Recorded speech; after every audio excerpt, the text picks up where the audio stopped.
ఆంధ్రప్రదేశ్లోని విజయవాడ ఇంద్రకీలాద్రిపై వలసిన శ్రీ కనకదుర్గ అమ్మవారి భక్తులు రంగురంగుల గాజులను విరివిరిగా సమర్పిస్తారు. అసలు కనకదుర్గమ్మకు ప్రత్యేకించి గాజులను ఎందుకు సమర్పిస్తారు? ఈ సంప్రదాయం వెనుక ఉన్న గాథేంటో ఈ వీడియోలో తెలుసుకుందాం.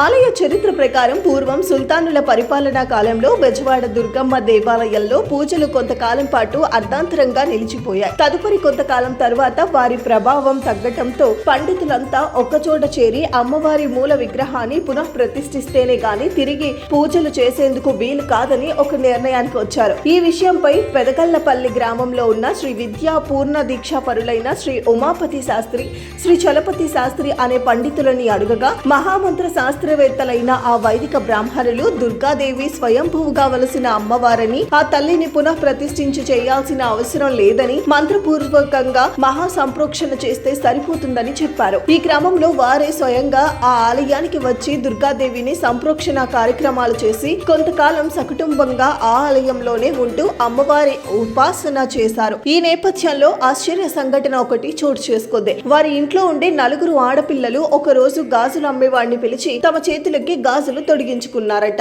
ఈ దశలో వారితో పాటు మరొక అమ్మాయి కూడా వచ్చి గాజులు తొడిగించుకుందట. దీంతో ఆ గాజుల వ్యాపారి మొత్తం 5గురికి తొడిగిన గాజులకు డబ్బులు ఇవ్వమని అడగగా, అదేంటి, మా ఇంట్లో ఉంది 4 కదా, మేము 4 గాజులు తొడిగించుకున్నాం, మరి 5గురు ఎక్కడున్నారు అని గాజుల వ్యాపారిని ప్రశ్నించారు. లేదు, నేను 5గురికి గాజులను తొడిగాను, ఆ 5వ పిల్ల ఎక్కడో లోపలికెళ్లి దాంకుని ఉంటుంది అని ఆ గాజులతను వాదించాడు. దీంతో వారి వాదన విన్న ఆ పండితులు 5వ అమ్మాయి ఎవరు, ఎక్కడి నుంచి వచ్చింది, ఎక్కడికి వెళ్ళింది అని ఆలోచిస్తూ ఆలయం చుట్టూ వెతికారు. చివరికి ఆలయంలోకి వెళ్లి చూడగా అమ్మవారి చేతులకి ఆ గాజులు కనిపించాయట. ఆశ్చర్యం, అద్భుతం. ఆ దృశ్యాన్ని చూసి వారెందరూ ఆనందపడి వెంటనే ఆ విషయాన్ని అందరికీ తెలియజేశారు. అది కాస్త ఈ నోట ఆ నోట చేరి ఊరంతా ప్రచారం అయ్యింది.